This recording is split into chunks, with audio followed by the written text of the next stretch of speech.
السلام علیکم ورحمۃ اللہ.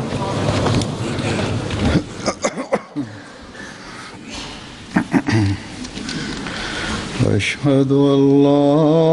إله إلا الله وحده لا شريك له وأشهد أن محمدا عبده ورسوله أما بعد فأعوذ بالله من الشيطان الرجيم بسم الله الرحمن الرحيم الحمد لله رب العالمين الرحمن الرحيم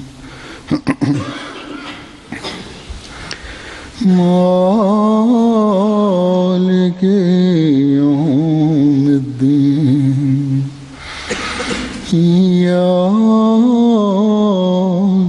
نعبد وإياك نستعين اهدنا الصراط المستقيم صراط الذين أنعمت عليهم غير المغضوب عليهم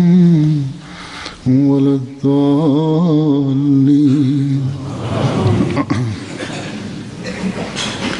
وأقسموا بالله جهد أيمانهم لئن أمرتهم ليخرجن قل لا تقسموا طاعة معروفة إن الله خبير بما تعملون. قل أطيعوا الله وأطيعوا الرسول فإن تولوا فإنما عليه ما حمل وعليكم ما حملتم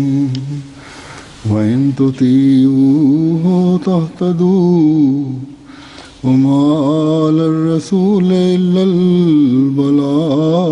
المبين. وعد الله الذين آمنوا منكم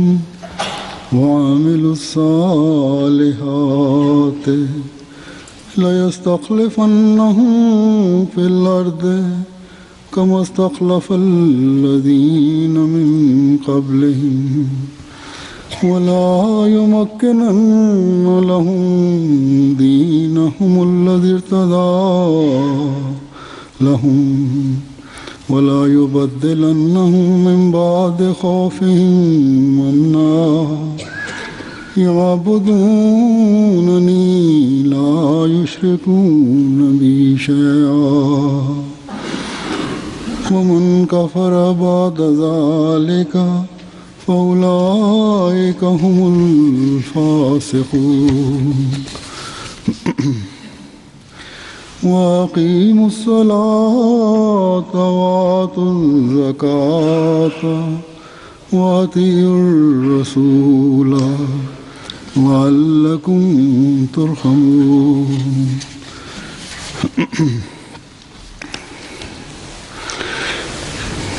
ان آیات کا ترجمہ یہ ہے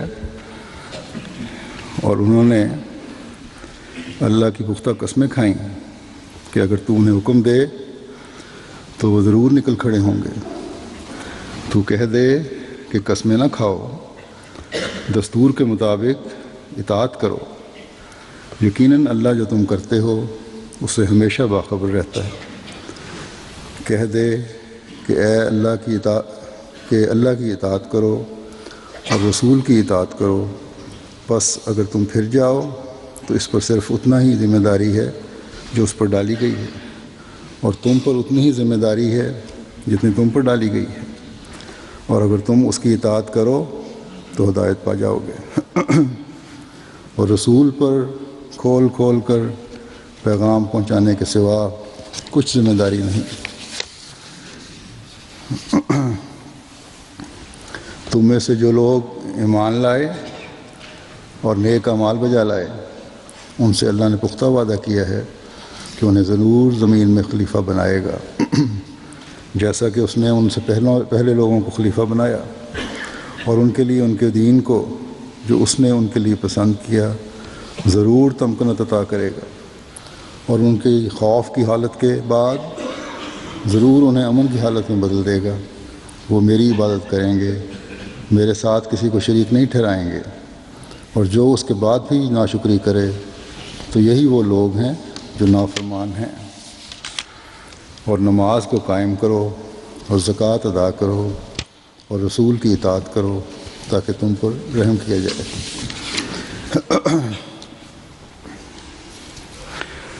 یہ آیات جو میں نے پڑھی ہیں اس میں سے ایک آیت جیسا کہ ہم جانتے ہیں، ترجمہ بھی سنا آپ نے، آیت استخلاف کہلاتی ہے، یعنی وہ آیت جس میں مومنین سے خدا تعالیٰ نے خلافت کا وعدہ کیا ہے۔ حضرت مسیح موعود علیہ الصلوۃ والسلام نے اپنی مختلف کتب میں اس آیت کی تفسیر بیان فرمائی ہے، اور تفسیر بیان فرماتے ہوئے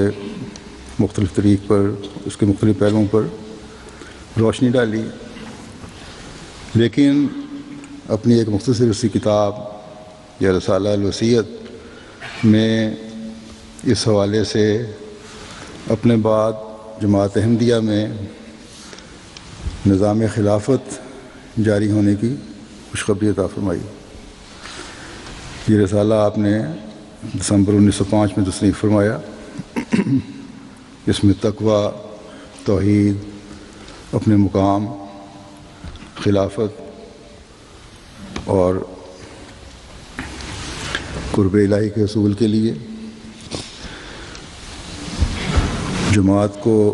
مضبوط بنیادوں پر قائم کرنے کے لیے مالی قربانی کے جاری رکھنے کے لیے وصیت کا عظیم الہی منصوبہ بھی پیش فرمایا، جو در حقیقت حقوق اللہ اور حقوق العباد کی ادائیگی کا ایک ایسا نظام ہے جس کے سامنے تمام معاشی نظام بے حقیقت ہیں، کیونکہ وہ تقویٰ سے عاری اور صرف چند لوگوں یا چند ظاہری پہلوؤں کا احاطہ کرتے ہیں۔ بہرحال اس کی تفصیلات اور جزیات تو بہت سی ہیں، لیکن میں آپ علیہ السلام کے اپنے الفاظ میں جو آپ نے اس رسالے میں بیان فرمائے تھے کچھ اقتباسات آپ کے سامنے رکھوں گا۔ وصیت کا نظام تو جیسا کہ میں نے کہا کہ 1905 میں جب یہ کتاب لکھی گئی تھی اس وقت سے جاری ہو گیا تھا، لیکن آیت استخلاف کے حوالے سے جو بات آپ علیہ السلام نے اس کتاب میں بیان فرمائی ہے، یعنی خلافت احمدیہ، وہ اس رسالے کے لکھے جانے کے 3 سال بعد، آج سے 103 سال پہلے آپ علیہ السلام کے وصال کے بعد آج کے روز 27 مئی 1908 کو جاری ہوئی۔ اور یہ نظام خلافت وہ نظام ہے جو 1400 سال کی محرومی کے بعد اللہ تعالیٰ نے ہمیں عطا فرمایا۔ لیکن اس سے پہلے کہ آپ کے الفاظ میں آپ کے سامنے رکھوں، حضرت مسیح علیہ السلام کے الفاظ آپ کے سامنے رکھوں، یہ اقتباسات پیش کروں، ان آیات کی مختصر وضاحت پیش کروں گا تاکہ نظام خلافت سے متعلقہ قرآنی احکام بھی سامنے رہیں۔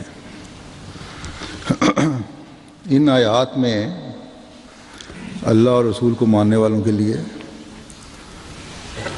اور خلفاء کی بیعت کرنے والوں کے لیے بھی ایک مکمل لائحہ عمل سامنے رکھتی ہے۔ اور پہلی بات اور بنیادی بات یہ بیان فرمائی کہ اطاعت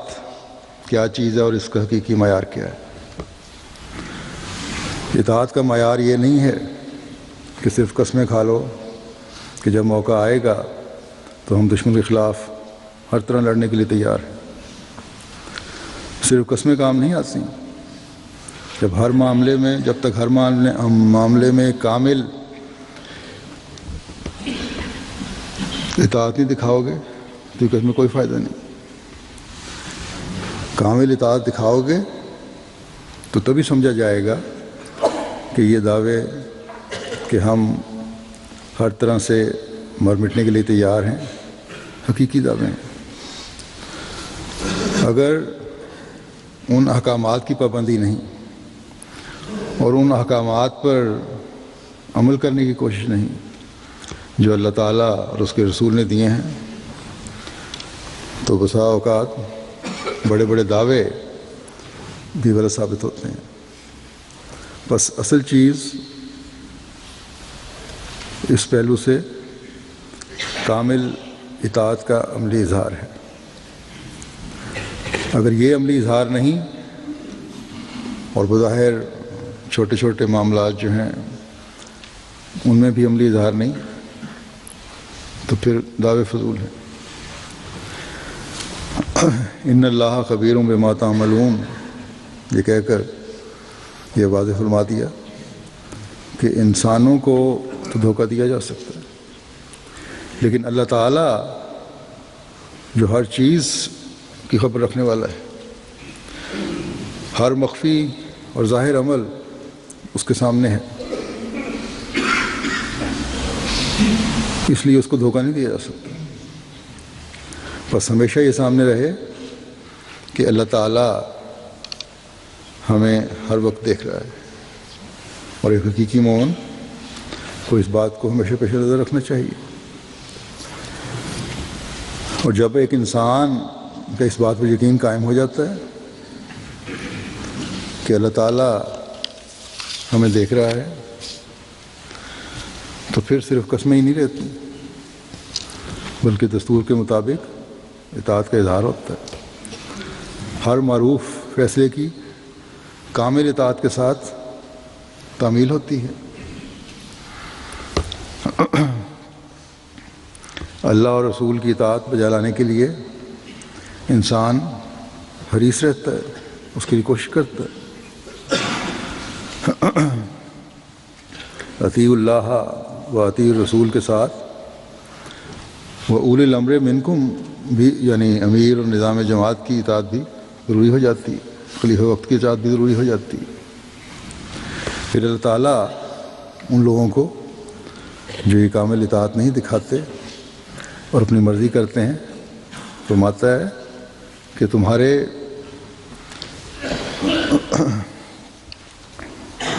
ان احکامات پر عمل نہ کرنے اور پھر جانے کا گناہ جو ہے، یہ بار جو ہے، یہ تم پر ہے، اور تم ہی اس کے بارے میں پوچھے جاؤ گے۔ رسول پر اس کے بارے میں نہیں، کوئی اس بارے میں سوال نہیں کیا جائے گا۔ تو اللہ کے رسول پر اس کی ذمہ داری نہیں ہوگی۔ جو احکام شریعت تھے وہ اللہ کے رسول نے پہنچا دیے، اور پھر رسول کی اتباع میں خلیفہ وقت نے اللہ اور رسول کے احکام پہنچا دیے۔ بس نصیحت کرنے والے، شریعت کے احکام دینے والوں نے تو اپنا کام کر دیا، ان پر عمل نہ کر کے عمل نہ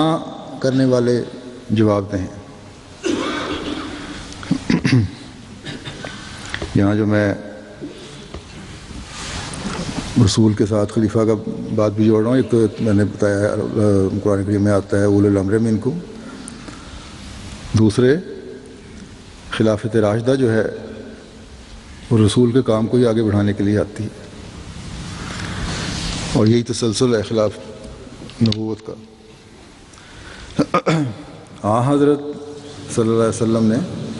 ایک دفعہ نصیحت فرماتے ہوئے فرمایا کہ میری سنت پر چلنا اور پھر خلفائے راشدین کی طریق پر چلنا۔ یہ آپ نے اس لیے فرمایا کہ خلفائے راشدین حضرت صلی اللہ علیہ وسلم کے حکم اور سنت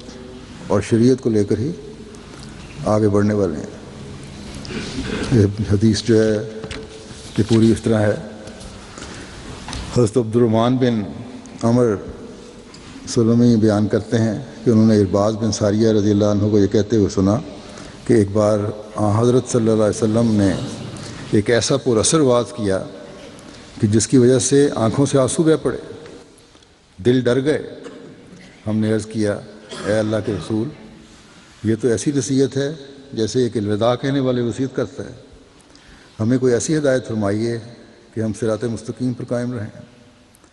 آپ صلی اللہ علیہ وسلم نے فرمایا میں تمہیں ایک روشن اور چمکدار راستے پر چھوڑے جا رہا ہوں، اس کی رات بھی اس کے دن کی طرح ہے، سوائے بدبخت کے اس سے کوئی بھٹک نہیں سکتا۔ یعنی کہ بڑے واضح راستے ہیں، اور تم میں سے جو شخص رہا وہ بڑا اختلاف دیکھے گا۔ ساتھ انذار بھی کر دیا، باوجود ان واضح راستوں کے اختلافات پیدا ہو جائیں گے۔ ایسے حالات میں تم میری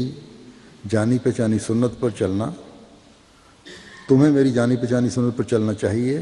اور خلفائے راشدین مہدیین کی سنت پر چلنا چاہیے۔ تم اطاعت کو اپنا شعار بناؤ، خواہ حبشی غلام ہی تمہارا امیر مقرر کر دیا جائے۔ اس دین کو تم مضبوطی سے پکڑو۔ مومن کی مثال نکیل والے اونٹ کی سی ہے، جدھر اسے لے جاؤ وہ ادھر چل پڑتا ہے اور اطاعت کا عادی ہوتا ہے۔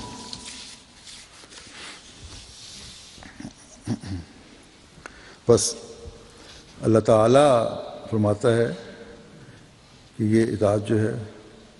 تمہارے لیے ضروری ہے، اور اگر یہ تم اطاعت کرو گے وَإِن تُطِيعُوهُ تَهْتَدُوا، کہ اگر تم اطاعت کرو گے تو ہدایت پاؤ گے اور ہدایت پاتے رہو گے۔ اس کے بعد خدا تعالیٰ نے خلافت سے متعلق احکام دیے جو آیت اس خلاف میں درج ہیں۔ اللہ فرماتا ہے کہ وعد اللہ الذین آمنوا وعملوا الصالحات، کہ اللہ تعالیٰ یہ وعدہ ہے، اللہ تعالیٰ کا یہ وعدہ ہے ان لوگوں کے ساتھ جو ایمان لائے اور اعمال صالحہ بجا لائے۔ ایمان اور عمل صالح کا معیار جو ہے وہ پہلے بیان فرما دیا پہلی آیت میں، کہ کامل اطاعت کا جوا اپنی گردن پر رکھو، تبھی حقیقی مومن کہلاؤ گے۔ کامل اطاعت کا جوا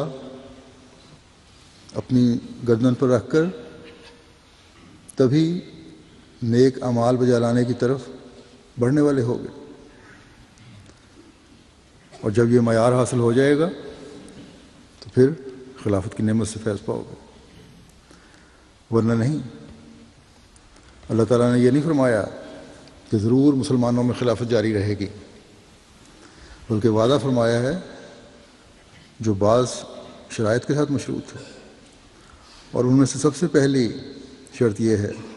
کہ کامل اطاعت ہو۔ پہلی خلافت راشدہ کا تسلسل تبھی ٹوٹا تھا جو مسلمان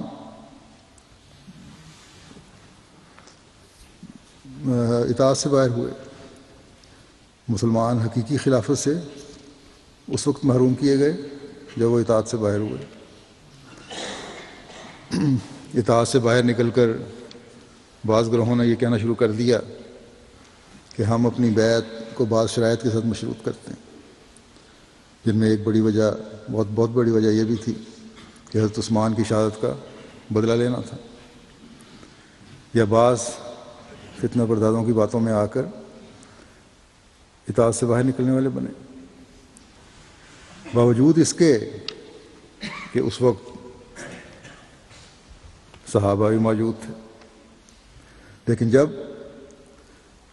کامل اطاعت سے باہر نکلے تو خلافت سے محروم کر دیے گئے۔ اور کیونکہ خلیفہ بنانے کا فیصلہ خود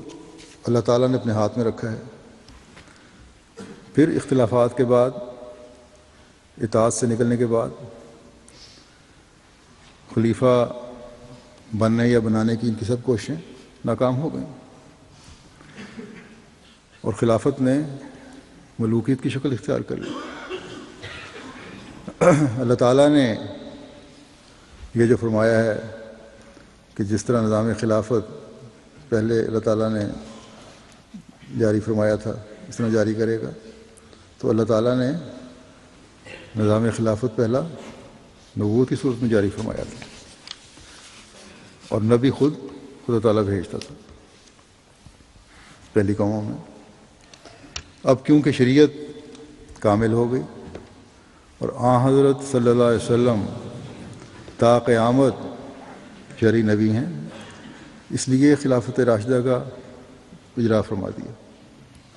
جس کا ظاہری طور پر چناؤ تو بے شک اس کا طریق چناؤ کا لوگوں کے ہاتھ میں رکھا، لیکن اپنی فعلی شہادت اور تائیدات سے اللہ تعالیٰ نے اس خلافت کو اپنی پسند کی طرف منسوخ فرمایا۔ بہرحال کیونکہ اللہ تعالیٰ نے آخری غلبہ اور کامل شریعت اسلام کے ذریعے سے ہی قائم فرمانی تھی، اس لیے یہ پیشگوئی بھی فرما دی کہ حضور صلی اللہ علیہ وسلم کی غلامی میں ایک نبی مبعوث ہوگا، جس کی تفصیل وآخرین منہم لما یلحقوا بہم میں بیان فرما دی، اور جس کی وضاحت حضرت صلی اللہ علیہ وسلم نے یہ کہہ کر فرما دی کہ میرے اور مسیح کے درمیان کوئی نبی نہیں۔ پس حضرت مسیح موعود علیہ الصلوۃ والسلام مسیح و مہدی بھی ہیں، نبی بھی ہیں، اور خاتم الخلفاء بھی ہیں۔ اللہ تعالیٰ نے 1400 سال کے بعد مومنین کے ساتھ اپنے وعدے کو پورا کرنے کے لیے پھر اس خلیفہ کو بھیجا، جو امتی ہونے کی وجہ سے نبوت کا اعزاز پا کر پھر خلافت جاری کرنے کا ذریعہ بن گیا۔ اور پھر اللہ تعالیٰ نے فرمایا کہ بے شک دین اسلام تو تمہارے لیے اللہ تعالیٰ نے پسند فرمایا ہے، لیکن اس کا حقیقی فیض اور خوف کو امن کی حالت میں بدلنے کے لیے کامل اطاعت کے ساتھ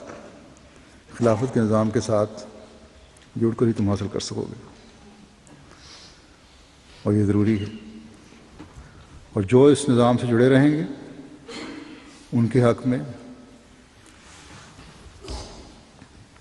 اس کے ذریعے سے ہر خوف کی حالت امن میں بدلتی چلی جائے گی،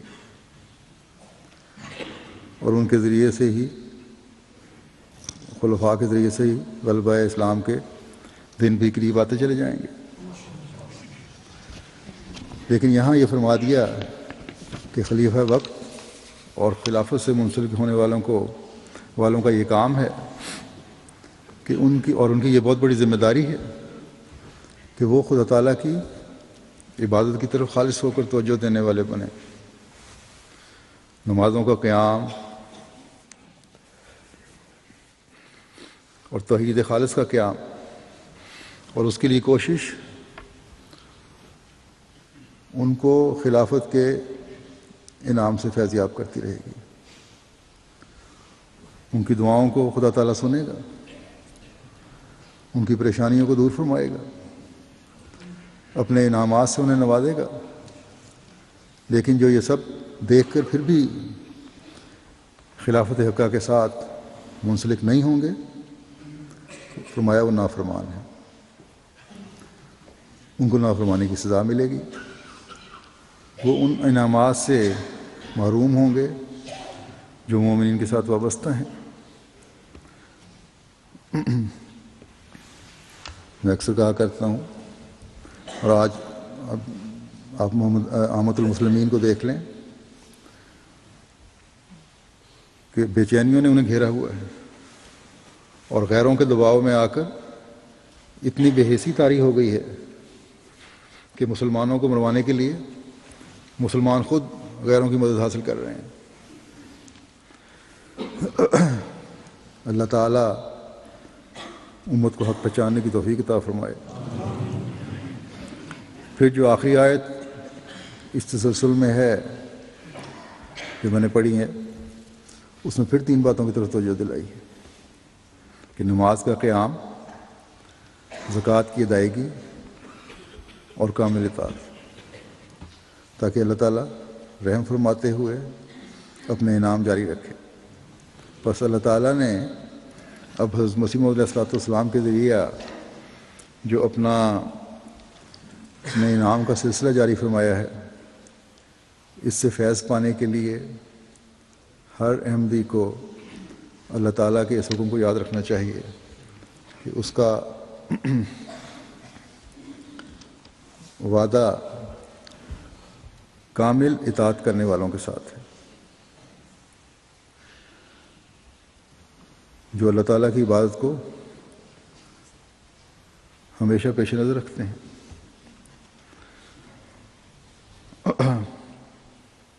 کیونکہ کامل اطاعت کرنے والا وہی ہے جو ہمیشہ اللہ تعالیٰ کو یاد رکھے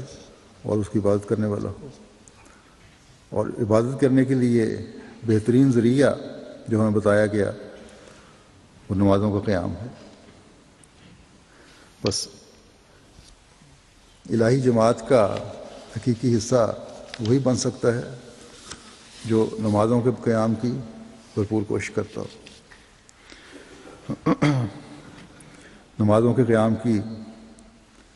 ایک بڑی اعلیٰ تشریح اور وضاحت حضرت مسلم موعود رضی اللہ عنہ نے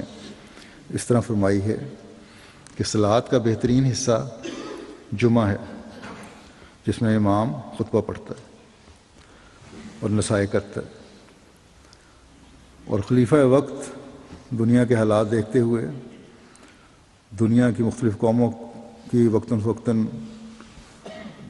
اٹھتی ہوئی اور پیدا ہوتی ہوئی ضروریات کے پیش نظر نصائح کرتا ہے، جس سے قومی وحدت اور یکجہتی پیدا ہوتی ہے۔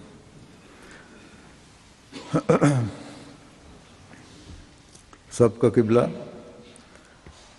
ایک طرف رکھتا ہے۔ آج ہم دیکھتے ہیں کہ اس کی اصل تصویر ہمارے سامنے ہے، اور خلافت جماعت احمدیہ میں یہ تصویر ہمیں نظر آتی ہے، جبکہ خلیفہ وقت کا خطبہ بیک وقت دنیا کے کونے میں تمام کونوں میں سنا جا رہا ہوتا ہے، اور مختلف مزاج اور ضروریات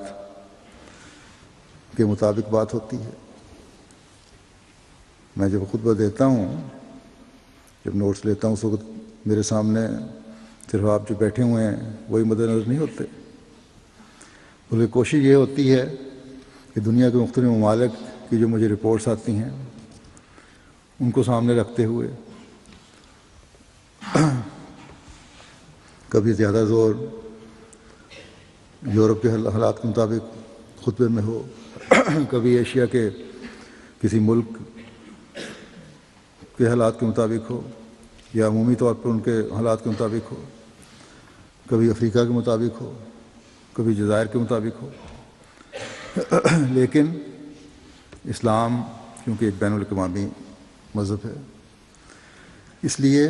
ہر بات جو بیان ہو رہی ہوتی ہے وہ ہر ملک اور ہر طبقے کے لیے، طبقے کے احمدیوں کے لیے نصیحت کا رنگ رکھتی ہے۔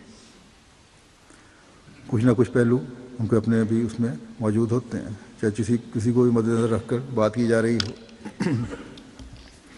مجھے خطبے کے بعد دنیا کے مختلف ممالک سے خط بھی آتے ہیں، روس کی ریاستوں کے مقامی باشندوں کی طرف سے بھی آتے ہیں، افریقہ کے مقامی باشندوں کی طرف سے بھی آتے ہیں، اور دوسرے ممالک کے مقامی باشندوں کی طرف سے بھی آتے ہیں، اور یہ اظہار ہوتا ہے کہ یوں لگتا ہے کہ یہ خطبہ جیسے ہمارے لیے ہے. تو بہرحال اقامت صلاۃ کی ایک تشریح یہ بھی ہے جو خلافت کے ذریعے سے دنیا احمدیت میں آج جاری ہے. پھر زکوٰۃ کی ادائیگی ہے. یہ تزکیہ اموال ہے، اس میں زکوٰۃ بھی ہے اور باقی مالی قربانیاں بھی ہیں. یہ بھی آج ہم دیکھتے ہیں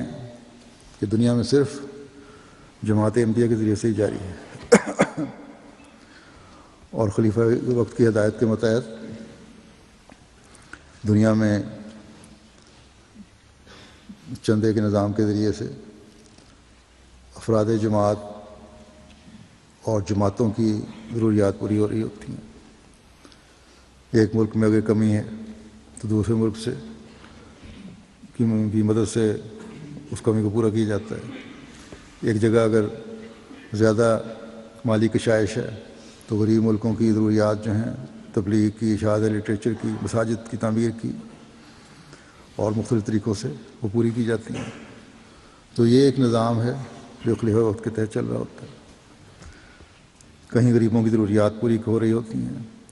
کہیں طبی ضروریات پوری ہو رہی ہوتی ہیں، کہیں تعلیمی ضروریات پوری کی جا رہی ہوتی ہیں، کہیں تبلیغ اسلام کی ضروریات پوری ہو رہی ہیں. حضرت مسیح موعود علیہ الصلوۃ والسلام نے جو نظام وصیت اور نظام خلافت کو اکٹھا بیان فرمایا ہے، اس میں ان تمام ضروریات کے پورا کرنے کا ذکر بھی فرمایا ہے. اور پھر لوگ جو چندہ دیتے ہیں وہ خلافت کی نظام کی وجہ سے اس اعتماد پر بھی قائم ہیں کہ ان کا چندہ فضولیات میں ضائع نہیں ہوگا بلکہ ایک نیک مقصد کے لیے استعمال ہوگا. بلکہ غیر الجماعت بھی یہ اعتماد رکھتے ہیں کہ ہم زکوٰۃ اگر احمدیوں کو دیں تو اس کا صحیح مصرف ہوگا. گھانا ہے مجھے کئی لوگ اپنی فصلوں کی زکوٰۃ دے کر جایا کرتے تھے کہ آپ صحیح استعمال کریں گے، جو ہم مشن میں جمع کرا دیا کرتے تھے. کئی ذمہ دار میرے واقف تھے، وہ مجھے دے جایا کرتے تھے کہ آپ جمع کروا دیں جنس کی صورت میں.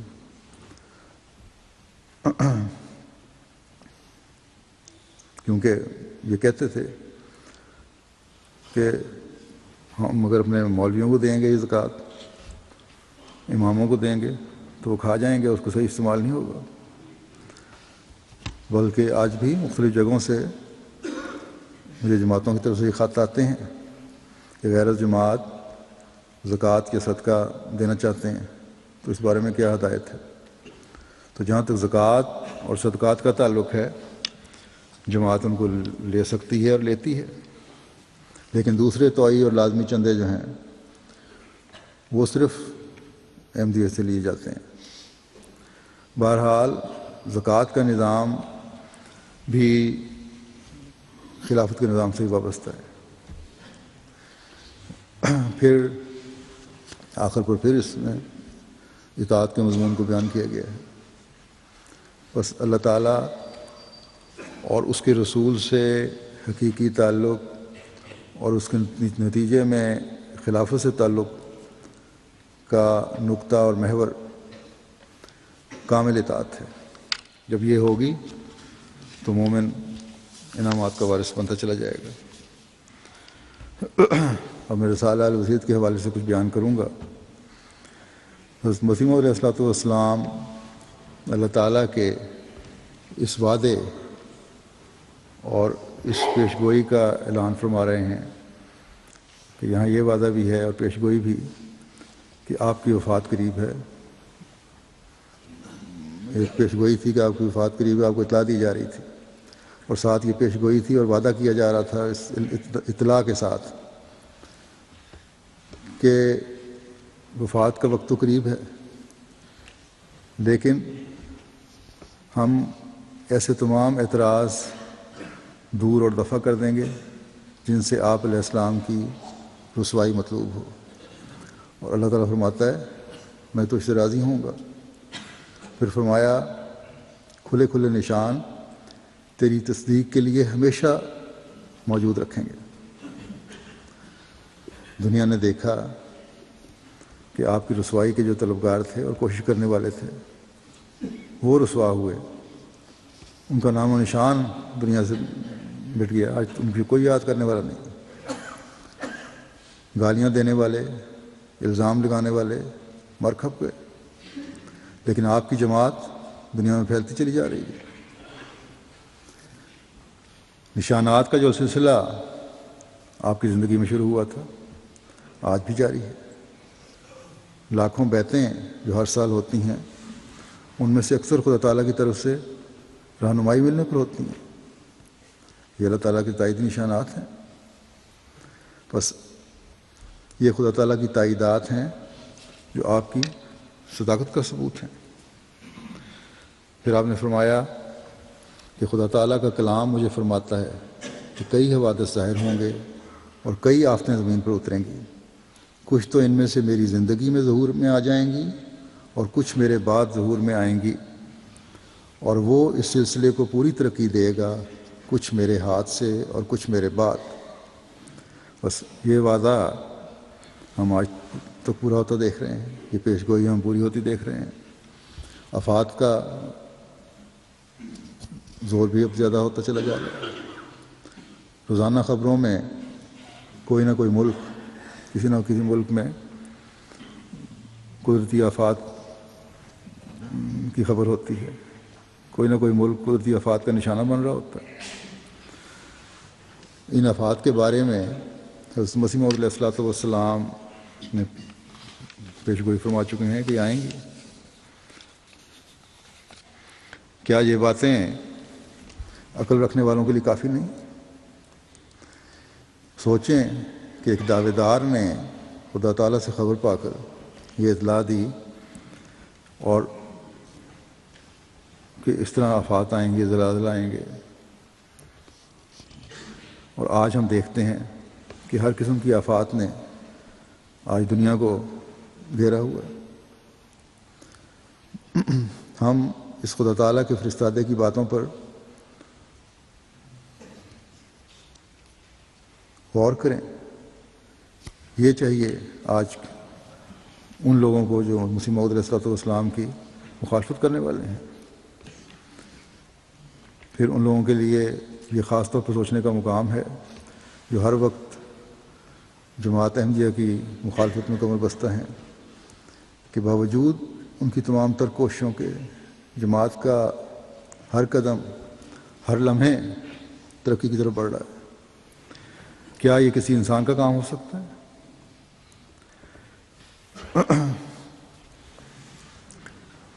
کہ ترقی اس طرح ہو رہی ہے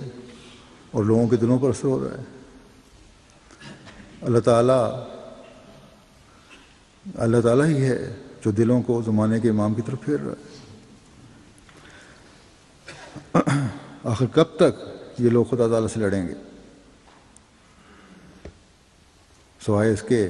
کہ اپنی دنیا و عاقبت خراب کریں؟ کچھ حاصل نہیں ہوگا ان کو۔ بڑے واضح طور پر مسیح موعود علیہ السلام اس بارے میں فرما چکے ہیں۔ تمہاری آنکھیں گل جائیں، تمہاری ناک اب زمین پر رگڑ کے گل جائیں، تب بھی تم میرا کچھ نہیں بگاڑ سکتے، تو تمہاری دعائیں قبول نہیں ہوں گی۔ حضرت مسیح موعود علیہ السلام فرماتے ہیں یہ خدا تعالیٰ کی سنت ہے، اور جب سے کہ اس نے انسان کو زمین میں پیدا کیا ہمیشہ اس سنت کو ظاہر کرتا رہا ہے کہ وہ اپنے نبیوں اور رسولوں کی مدد کرتا ہے اور ان کو غلبہ دیتا ہے، جیسا کہ وہ فرماتا ہے کتب اللہ لاغلبن انا ورسلی، اور غلبے سے مراد یہ ہے کہ جیسا کہ رسولوں اور نبیوں کا یہ منشا ہوتا ہے کہ خدا کی حجت زمین پر پوری ہو جائے اور اس کا کوئی مقابلہ نہ کر سکے، اسی طرح خدا تعالیٰ کبھی نشانوں کے ساتھ ان کی سچائی ظاہر کر دیتا ہے، اور جس راست بازی کو وہ دنیا میں پھیلانا چاہتے ہیں اس کی تخم ریزی انہی کے ہاتھ کر دیتا ہے، لیکن اس کی پوری تکمیل ان کے ہاتھ سے نہیں کرتا، بلکہ ایسے وقت میں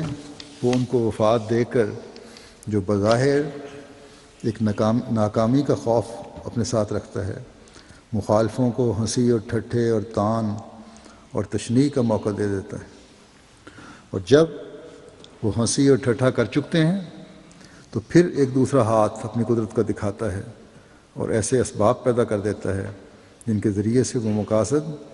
جو کسی قدر ناتمام رہ گئے تھے اپنے کمال کو پہنچتے ہیں۔ اور پھر آگے اپنی تحریر میں اللہ تعالیٰ کی اس دوسری قدرت کے بارے میں فرمایا کہ دوسری مرتبہ اپنی زبردست قدرت ظاہر کرتا ہے۔ آج جماعت احمدیہ کی تاریخ گواہ ہے کہ اللہ تعالیٰ نے جو وعدہ فرمایا ہے، جو پیش گوئی فرمائی ہے، جس کا اعلان زمانے کے امام کے ذریعے سے کروایا، وہ ہر آن اور ہر لمحہ ایک نئی شان سے پورا ہو رہا ہے۔ چاہے وہ خلافت اولیٰ کا دور تھا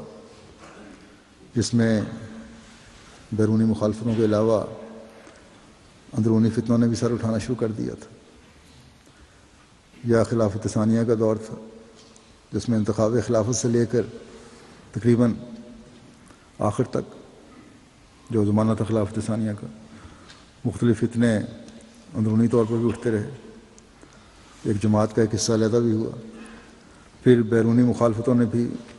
شدید حملوں کی صورت اختیار کر لی، لیکن جماعت کی ترقی قدم نہیں رکے۔ پھر خلافت ثالثہ میں بھی بیرونی حملوں کی شدت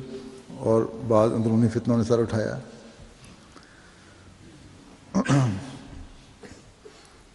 لیکن جماعت ترقی کرتی چلی گئی۔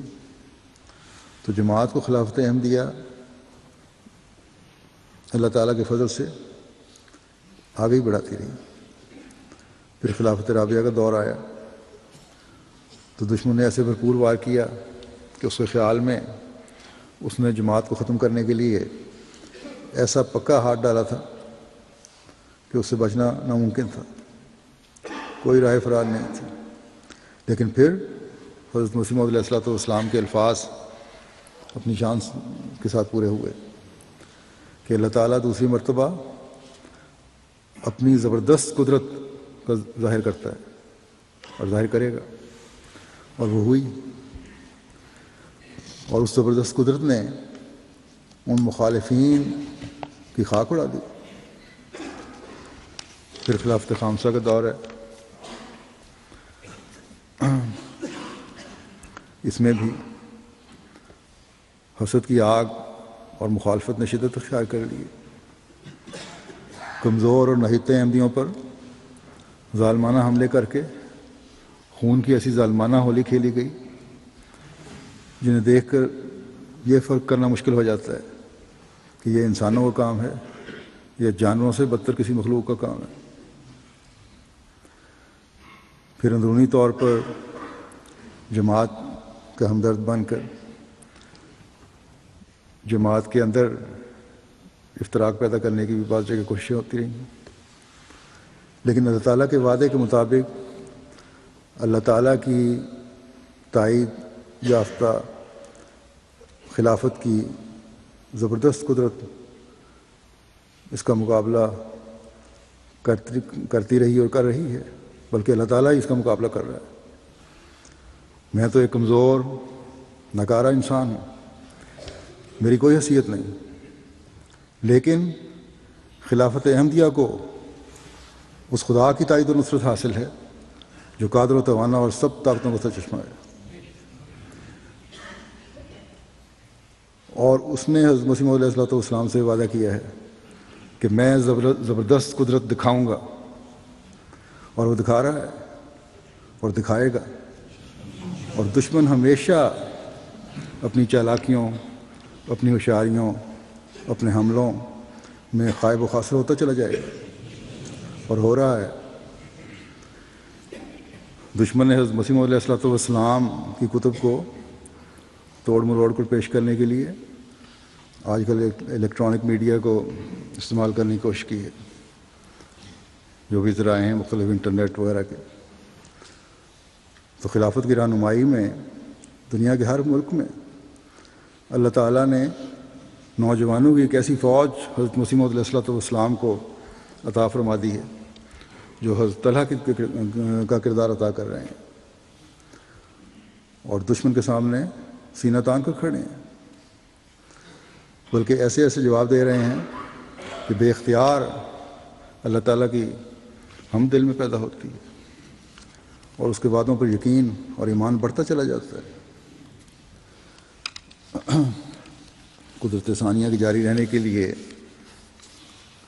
حضرت مسیح موعود علیہ الصلوۃ والسلام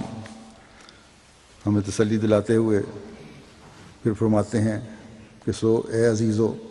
جبکہ قدیم سے سنت اللہ یہی ہے کہ خدا تعالیٰ دو قدرتیں دکھلاتا ہے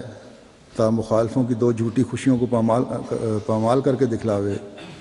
سو اب ممکن نہیں ہے کہ خدا تعالیٰ اپنی قدیم سنت کو ترک کر دے، اس لیے تم میری اس بات سے جو میں نے تمہارے پاس بیان کی غمگین مت ہو، یعنی اپنی وفات کی اطلاع دی تھی، تمہارے دل پریشان نہ ہو جائیں، کیونکہ تمہارے لیے دوسری قدرت کا بھی دیکھنا ضروری ہے، اور اس کا آنا تمہارے لیے بہتر ہے، کیونکہ وہ دائمی ہے جس کا سلسلہ قیامت تک منقطع نہیں ہوگا، اور وہ دوسری قدرت نہیں آ سکتی جب تک میں نہ جاؤں، لیکن میں جب جاؤں گا تو پھر خدا اس دوسری قدرت کو تمہارے لیے بھیج دے گا جو ہمیشہ تمہارے ساتھ رہے گی، جیسا کہ خدا تعالیٰ کا براہین احمدیہ میں وعدہ ہے، اور وہ وعدہ میری ذات کی نسبت نہیں ہے بلکہ تمہاری نسبت وعدہ ہے، جیسا کہ خدا فرماتا ہے کہ میں اس جماعت کو جو تیرے پیراؤ ہیں قیامت تک دوسروں پر غلبہ دوں گا، سو ضرور ہے کہ تم پر میری جدائی کا دن آوے، تا بعد اس کے وہ دن آوے جو دائمی وعدے کا دن ہے، وہ ہمارا خدا وعدوں کا سچا اور وفادار اور صادق خدا ہے، وہ سب کچھ تمہیں دکھلائے گا جس کا اس نے وعدہ فرمایا ہے، اگرچہ یہ دن دنیا کے آخری دن ہیں اور بہت بلائیں ہیں جن کے نزول کا وقت ہے، پر ضرور ہے کہ دنیا قائم رہے جب تک وہ تمام باتیں پوری نہ ہو جائیں جن کی خدا نے خبر دی۔ بس خلافت احمدیہ کا وعدہ دائمی ہے اور بعد میں آنے والوں کے لیے ہے جو نظام خلافت سے جڑے رہیں، اپنی کامل اطاعت کا اظہار کرتے رہیں گے، خلافت سے اخلاص و وفا کا تعلق رکھیں گے، وہ اللہ تعالیٰ کے وعدہ پورا ہوتے دیکھتے رہیں گے۔ دشمن اور بدفطرت انسانوں کی آنکھیں تو اندھی ہیں جو انہیں خدا تعالیٰ کی تائیدات کے نظارے نظر نہیں آتے۔ اللہ تعالیٰ کے فضل سے ہم تو ہر لمحہ اللہ تعالیٰ کی قدرت کے نظارے دیکھ رہے ہیں، اور جو اللہ تعالیٰ نے حضرت مسیح موعود علیہ السلام سے ہماری نسبت وعدہ فرمایا ہے، اس کی نئی شان ہمیں ہر روز نظر آتی ہے۔ دشمن کا زیادتی پر اتر آنا اور نحیتوں پر ہتھیاروں سے حملے کرنا اس بات کی دلیل ہے کہ دشمن کے پاس دلیل سے مقابلہ کرنے کی کوئی صورت نہیں ہے، اور جماعت احمدیہ کے دلائل سے لوگوں کا منہ بند کرنا اللہ تعالیٰ کے وعدے کے پورا ہونے کی بھی دلیل ہے۔ فرمایا کہ میں اس جماعت کو جو تیرے پیراؤ ہیں قیامت تک دوسروں پر غلبہ دوں گا، یہ غلبہ ان دلائل سے ہے جن کے رد کرنے کی کسی مخالف میں طاقت نہیں ہے۔ پھر خلافت احمدیہ کا ذکر کرتے ہوئے دوبارہ آپ نے قدرت ثانیہ کا آنا بیان فرما کر اس کے قائم ہونے کا پھر طریق بتایا۔ فرمایا کہ میں خدا کی طرف سے قدرت کے رنگ میں ظاہر ہوا، اور میں خدا کی ایک مجسم قدرت ہوں، اور میرے بعد بعض اور وجود ہوں گے جو دوسری قدرت کا مظہر ہوں گے، سو تم خدا کی قدرت ثانی کے انتظار میں اکٹھے ہو کر دعا کرتے رہو، اور چاہیے کہ ہر ایک صالحین کی جماعت ہر ایک ملک میں اکٹھے ہو کر دعا میں لگے رہو تا دوسری قدرت آسمان سے نازل ہو اور تمہیں دکھاوے کہ تمہارا خدا ایسا قادر خدا ہے۔ اپنی موت کو قریب سمجھو، تم نہیں جانتے کہ کس وقت وہ گھڑی آ جائے گی۔ فرمایا اور چاہیے کہ جماعت کے بزرگ جو نفس پاک رکھتے ہیں میرے نام پر میرے بعد لوگوں سے بیعت لیں۔ خدا تعالیٰ چاہتا ہے کہ ان تمام روحوں کو جو زمین کی متفرقہ وادیوں میں آباد ہیں، کیا یورپ اور کیا ایشیا، ان سب کو جو نیک فطرت رکھتے ہیں توحید کی طرف کھینچے اور اپنے بندوں کو دین واحد پر جمع کرے۔ یہی خدا تعالیٰ کا مقصد ہے جس کے لیے میں دنیا میں بھیجا گیا۔ سو تم اس مقصد کی پیروی کرو، مگر نرمی اور اخلاق اور دعاؤں پر زور دینے سے، اور جب تک کوئی خدا سے روح القدس پا کر کھڑا نہ ہو، سب میرے بعد مل کر کام کرو۔ بس اس میں اپنے وصال کے بعد خلیفہ کے انتخاب تک اور ہر خلیفہ کے بعد اگلے خلیفہ کے انتخاب تک کا عرصہ بیان کر کے اس بات کی تلقین کی کہ یہ درمیانی عرصہ ہے، اس میں بگڑ نہ جانا، یہ چند دن، ایک دو دن بیچ میں وقفہ ہو۔ اگر دوسری قدرت کے فیض پانا ہے تو پھر اس عرصے میں اکٹھے رہو، دعائیں کرتے رہو اور خلیفہ کو منتخب کرو۔ اس بات سے یہ غلطی نہیں لگنی چاہیے کہ آپ نے فرمایا کہ جماعت کے بزرگ جو نفس پاک رکھتے ہیں میرے نام پر لوگوں سے بیعت لیں۔ وہ خلافت ایک شخص سے وابستہ نہیں بلکہ افراد کے مجموعے سے وابستہ ہے۔ اس کو بہانہ بنا کر غیر مبائن انجمن کو بالا سمجھنے لگ گئے تھے، جبکہ اس کی وضاحت آپ علیہ السلام نے اسی کے حاشیے میں فرما دی ہے کہ ایسے لوگوں کا انتخاب مومنوں کی انتخاب رائے پر ہوگا۔ فرمایا کہ ایسے لوگوں کا انتخاب مومنوں کی انتخاب رائے پر ہوگا، بس جس شخص کی نسبت، یہاں پھر واحد آ گیا، جس شخص کی نسبت 40 مومن اتفاق کریں گے وہ اس بات کے لائق ہے کہ وہ میرے نام پر لوگوں سے بیعت لے۔ وہ بیعت لینے کا مجاز ہوگا، یہاں جمع نہیں آئی، پھر آ گیا کہ وہ شخص بیعت لے گا، اور چاہیے کہ وہ اپنے تئیں دوسروں کے لیے نمونہ بنا دے۔ کسی انجمن کا نمونہ بنانے کا یہ ذکر نہیں ہے کہ وہ شخص نمونہ بنے۔ بس جہاں جمع کا صیغہ استعمال کیا وہاں کوئی انجمن نہیں ہے، بلکہ خلفاء کے بارے میں فرمایا ہے کہ جو آئندہ آنے والے خلفاء ہیں وہ یہ بیعت لیں گے۔ پھر اس اصول کو مد نظر رکھتے ہوئے جماعتی نظام میں انتخاب خلافت کے لیے ایک انتخاب خلافت کی مجلس قائم ہے، جس کے تحت خلافت ثانیہ کے بعد اب تک انتخاب خلافت عمل میں آتا ہے۔ اب اگر یہ سوال ہے کہ اس بات کی کیا دلیل ہے کہ یہ انتخاب اللہ تعالیٰ کا ہے، تو اس کے لیے اللہ تعالیٰ کی فعلی شہادت اور تائیدات اور افراد جماعت کے رویہ صالحہ جو مختلف افراد کو اللہ تعالیٰ دکھاتا ہے وہ کافی ہیں۔ پھر خلیفہ وقت کے حکموں پر عمل کرنا اور دل سے عمل کرنا، اور دلوں کا خلیفہ وقت کی تائید میں پھرنا، یہ سب باتیں اللہ تعالیٰ کی طرف سے ہونے کی دلیل ہیں۔ پہلے میں اس ضمن میں مثالیں بھی دے آیا ہوں کہ دشمن کی کیا کوشش رہی ہے، لیکن اللہ تعالیٰ کی زبردست قدرت نے کیا نشان دکھائے۔ حضرت مسیح علیہ الصلوۃ والسلام اپنے رسالے میں مزید نصیحت کرتے ہوئے فرماتے ہیں، اور چاہیے کہ تم بھی ہمدردی اور اپنے نفسوں کے پاک کرنے سے روح القدس سے حصہ لو کہ بجز روح القدس کے حقیقی تقوی حاصل نہیں ہو سکتی، اور نفسانی جذبات کو بکلی چھوڑ کر خدا کی رضا کے لیے وہ راہ اختیار کرو جو اس سے زیادہ کوئی راہ تنگ نہ ہو۔ دنیا کی لذتوں پر فریفتہ مت ہو کہ وہ خدا سے جدا کرتی ہیں، اور خدا کے لیے تلخی کی زندگی اختیار کرو۔ درد جس سے خدا راضی ہو اس لذت سے بہتر ہے جس سے خدا ناراض ہو جائے۔ وہ شکست جس سے خدا راضی ہو اس فتح سے بہتر ہے جو موجب غضب الہی ہو۔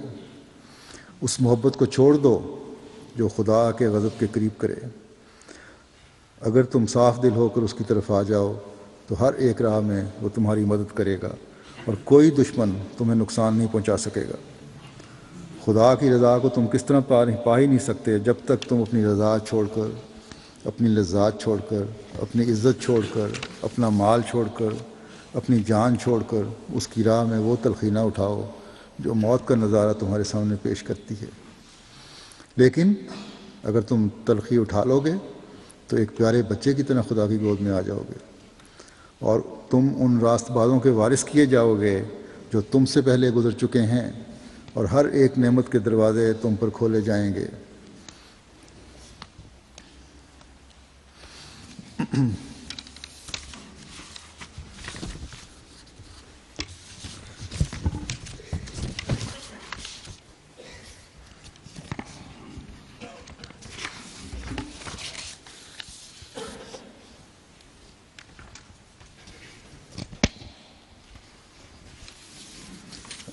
پھر آپ نے فرمایا یہ مت خیال کرو کہ خدا تمہیں ضائع کر دے گا، تم خدا کے ہاتھ کا ایک بیج ہو جو زمین میں بویا گیا۔ خدا فرماتا ہے کہ بیج بڑھے گا اور پھولے گا، اور ہر ایک طرف سے اس کی شاخیں نکلیں گی اور ایک بڑا درخت ہو جائے گا۔ بس مبارک وہ جو خدا کی بات پر ایمان رکھے اور درمیان میں آنے والے ابتلاؤں سے نہ ڈرے، کیونکہ ابتلاؤں کا آنا بھی ضروری ہے تا خدا تمہاری آزمائش کرے کہ کون اپنے دعوے بیت میں صادق اور کون کاذب ہے۔ وہ جو کسی ابتلا سے لغزش کھائے گا وہ کچھ بھی خدا کا نقصان نہیں کرے گا، اور بدبختی اس کو جہنم تک پہنچائے گی۔ اگر وہ پیدا نہ ہوتا تو اس کے لیے اچھا تھا۔ اگر وہ سب لوگ جو اخیر تک صبر کریں گے اور ان پر مصائب کے زلزلے آئیں گے اور حوادث کی آندھیاں چلیں گی اور قومیں ہنسی اور ٹھٹھا کریں گی اور دنیا ان سے سخت کراہت کے ساتھ پیش آئے گی، وہ آخر فتح یاب ہوں گے اور برکتوں کے دروازے ان پر کھولے جائیں گے۔ خدا نے مجھے مخاطب کر کے فرمایا کہ میں اپنی جماعت کو اطلاع دوں کہ جو لوگ ایمان لائے، ایسا ایمان جو اس کے ساتھ دنیا کی ملونی نہیں، اور وہ ایمان نفاق یا بزدلی سے آلودہ نہیں، اور وہ ایمان اطاعت کے کسی درجے سے محروم نہیں، ایسے لوگ خدا کے پسندیدہ لوگ ہیں، اور خدا فرماتا ہے کہ وہی ہیں جن کا قدم صدق کا قدم ہے۔ اللہ تعالیٰ کے فضل سے آج جماعت احمدیہ میں دنیا کے ہر کونے میں، ہر ملک میں قربانیوں کے معیار بڑھتے چلے جا رہے ہیں، اور اللہ کے فضل سے حضرت مسیح علیہ السلام کے ساتھ اللہ تعالیٰ کے جو وعدے ہیں ان کو ہم پورا ہوتے دیکھ رہے ہیں۔ کس جرأت سے اور کس قربانی کے جذبے کے ساتھ اور کس ہمت سے جانی قربانیاں بھی احمدی پیش کر رہے ہیں اور مالی قربانیاں بھی پیش کرتے چلے جا رہے ہیں۔ لیکن یہ جو آپ کے اقتباسات ہیں ان میں بعض انظار بھی ہیں اور خوشخبریاں بھی ہیں جو آپ نے خلافت اور جماعت سے منسلک رہنے والوں کو دی ہیں۔ بس ہم میں سے ہر ایک کا کام ہے کہ ان خوشخبریوں سے حصہ پانے کے لیے، اللہ تعالیٰ کے وعدے سے فیض اٹھانے کے لیے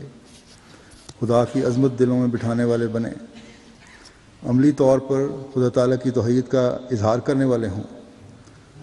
بنی نوع سے سچی ہمدردی کرنے والے ہوں، دلوں کو بغضوں اور کینوں سے پاک کرنے والے ہوں، ہر ایک نیکی کی راہ پر قدم مارنے والے ہوں، اپنے ایمانوں کی حفاظت کرنے والے ہوں، کامل اطاعت کا نمونہ دکھانے والے ہوں، ایمان میں ترقی کرتے چلے جانے والے ہوں، تاکہ خدا تعالیٰ کے نزدیک ہمارے قدم صدق کے قدم شمار ہوں اور ہم اس کے وعدوں سے فیض پانے والے بنیں۔ اس کتاب رسالہ الوصیت کے آخر میں آپ نے ان تقوی شعار لوگوں اور ایمان میں بڑھنے والوں کے لیے جنہوں نے اعلیٰ ترین معیار کے حصول کے لیے کوشش کی اور اس مالی نظام کا حصہ بنے جو آپ نے جاری فرمایا تھا، اس کا اعلان آپ نے فرمایا تھا کہ جو اپنی آمد اور جائیدادوں کی وصیت کریں جس سے ترقی اسلام اور اشاعت علم قرآن و کتب دینیہ اور سلسلہ کے واعظوں کے لیے خرچ ہوں گے۔ آپ نے فرمایا ان اموال میں سے ان خرچوں کے علاوہ ان یتیموں اور مسکینوں اور نامسلموں کا بھی حق ہوگا جو کافی طور پر وجوہ معاش نہیں رکھتے اور سلسلہ احمدیہ میں داخل ہیں۔ آپ نے فرمایا کہ مجھے یقین ہے کہ یہ اموال جمع ہوں گے اور کام جاری ہوں گے، کیونکہ یہ اس خدا کا وعدہ ہے جو زمین و آسمان کا بادشاہ ہے۔ آپ نے ایسے لوگوں کے لیے جو اس وصیت کے نظام میں شامل ہوں گے اور دین اور مخلوق کی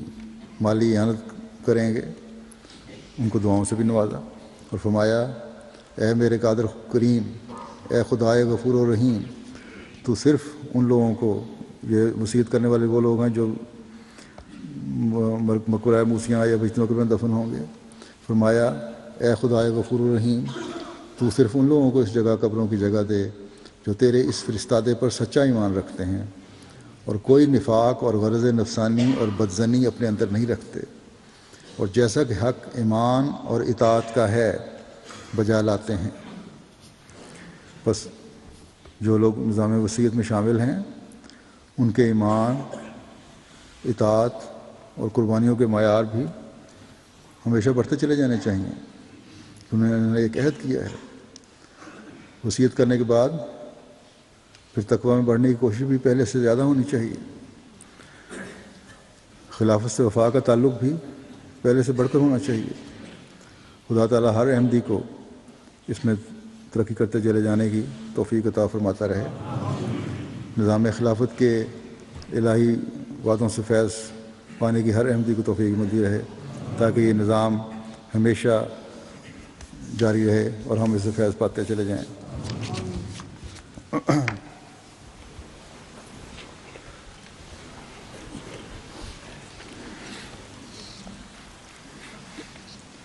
الحمد للہ نحمده ونستعینه ونستغفره ونؤمن به ونتوکل علیہ ونعوذ باللہ من شرور انفسنا ومن سیئات اعمالنا، من يهده الله فلا مضل له ومن يضلل فلا هادي له، ونشهد أن لا إله إلا الله ونشهد أن محمدا عبده ورسوله۔ عباد الله رحمكم الله، إن الله يأمر بالعدل والإحسان وإيتاء ذي القربى وينهى عن الفحشاء والمنكر والبغي، يعظكم لعلكم تذكرون۔ اذكروا الله يذكركم وادعوه يستجب لكم، ولذكر الله أكبر۔